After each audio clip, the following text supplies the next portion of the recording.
स्वामींची सेवा करून झाल्यानंतर मग आपली सुरुवात असते बाकीची कामं. तर रुद्रला पाहिजे होते कणीस फ्राय करून. तर ही कोणाकोणाला रेसिपी आवडते नक्की सांगा. तर हे कणीस फ्राय ना खरंच खूप छान लागतं, मला तर खूप आवडतात. त्याच्यानंतर मग यांना पाहिजे होता ॲपल ज्यूस. तर आता काय फळांचं बोलतात ना, बिझनेस असल्यामुळे जरा बरं पडतं. तर त्यांना ॲपल ज्यूस केले आणि त्याच्यानंतर बाहेर बघते तर काय सगळीकडं पाऊसच चालू. पाऊस काय थांबायचं नाव घेईना. तर वातावरण बघू शकता. आणि आत्ता तर बातम्या एवढ्या कानावर येतात ना की खरंच खूप भीतीसुद्धा वाटते. तर रोज तुम्ही भात जेव्हा करता आणि त्यात थोडं जिरा, तेल, नमक थोडं यूज करा. खरंच भात खूप छान लागतं, नक्की ट्राय करा. आणि त्याच्यानंतर वरण भात करायचं होतं, कारण का थोडं हलकं जेवण मला खायचं होतं त्यामुळे. तर इकडे वरण मस्त शिजवून घेतले. आणि इंडक्शनचा तर मी पुरेपूर वापर करते बरं का, कारण का खरंच म्हणजे इझी जातं. जर खूप उशीर आपल्याला होत असेल ना जेवणाला, तर इंडक्शनवर मी सर्व उकडून घेते.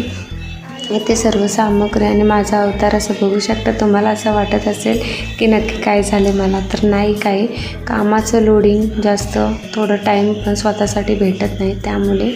तर तेवढं चालायचं.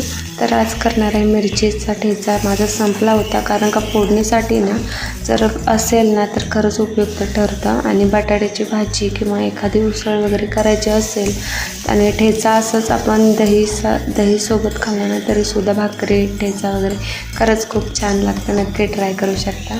तर माझ्याकडं तर संपला होता त्यामुळे मग आज ठेचा बनवणार आहे मी.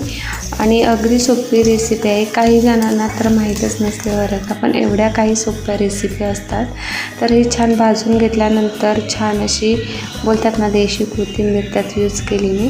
आणि थोडं तेल यूज केलं आहे, का तर बरेच दिवस म्हणजे जास्त दिवस नाही तर 2 दिवस तरी टिकावं, कारण का मी 2-3 दिवसात मला परत लागते नवीन बनवायला. तर ते करून घेतलं छान असं.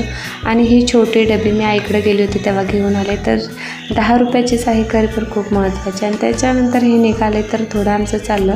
आणि माझ्या आणि त्यांच्या लक्षातच नव्हतं की मॅचिंग झालं आहे ते. तर म्हणजे हे बोलतात ना योगायोग. आणि त्याच्यानंतर जेवणाचं आवरायचं होतं. रुद्र तिला काय सुट्टी सांगितली होती, कारण का पावसामुळे, त्यामुळे तेवढं बरं पडलं.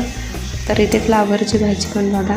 तर खरंच म्हणजे इंडक्शनमुळे ना मला खरंच जेवणाच्या बाबतीत ना खूप हेल्प होते इंडक्शनमुळे. तर नक्की तुम्ही पण घेऊ शकता बरं का. तर रुद्र उठला, त्याला कणीस ते भाजलेले फ्राय केलेले दिले त्याला, कारण का त्याला आवडतात. आणि बाकी सर्व कामं आवरून घेतली. पीठ वगैरे मळून घेतलं, का तर भिजेल आणि मग चपाती करायला. तर बाकी सर्व क्लीनसुद्धा करून घेतलं.